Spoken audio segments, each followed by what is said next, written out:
you make money on it, right? And I promise that this week we're gonna do little bit more on that. Welcome back to One Day One Concept Idea, and in this week we're gonna be covering again the controversial topic of carbon market: the good, the bad. Can it really help us to achieve the net zero?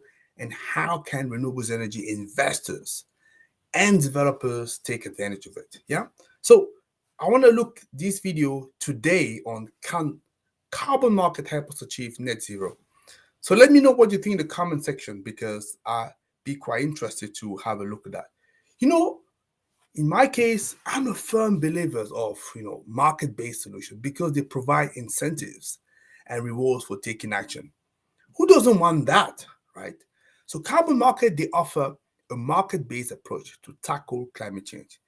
By putting a price on carbon emission, they incentivize companies and industry to reduce their emission and invest in cleaner technology.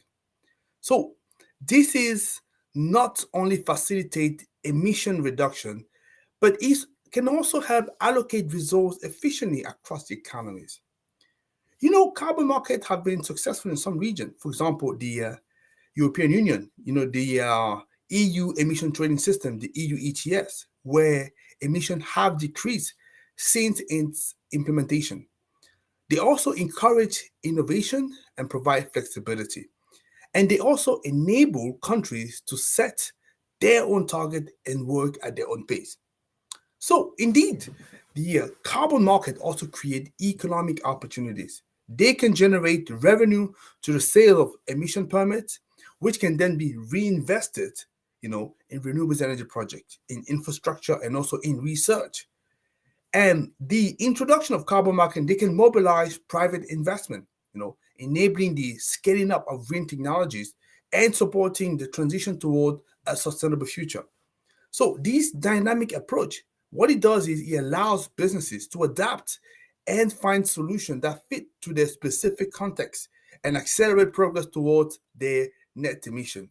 So this is why I like those uh, those uh, those concepts with the carbon market.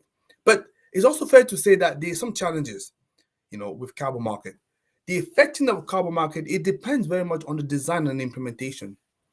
What you have is many existing markets that face challenges, including, for example, the price volatility, the insufficiently ambitious target, yeah. And you also have some industry that will manipulate the market, leading toward greenwashing practices that do not result in real emission reduction. And you also have some people that believe that carbon market they may distract from the urgent need from stricter regulation and direct intervention to tackle climate change. To achieve net emissions, you know, what we need is net zero emissions, sorry. So we must prioritize, direct intervention, for example, like regulation, research funding, targeted incentive for renewables energy and sustainable practice. And we want government, to set ambitious emission reduction targets to foster innovation and to promote sustainable behavior among citizens and businesses. And some would argue that climate change requires bold and decisive action. And carbon market might not deliver the rapid emission reduction needed, to limit global warming effectively. They can be prone to market failure and may not be sufficiently incentivize the long-term sustainable investment.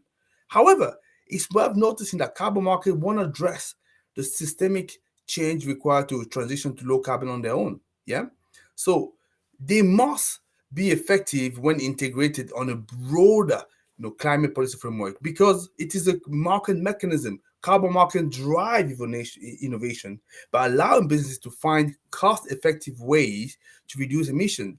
They provide the flexibility necessary to accommodate, the varying circumstances, yeah, that we see. And while they can be a tool in the toolbox, they must be complemented by robust policies. For example, like carbon taxes, stringent emission tax standards, and we need a lot more holistic approach, right? That involve government, that would involve businesses, and also individual working together.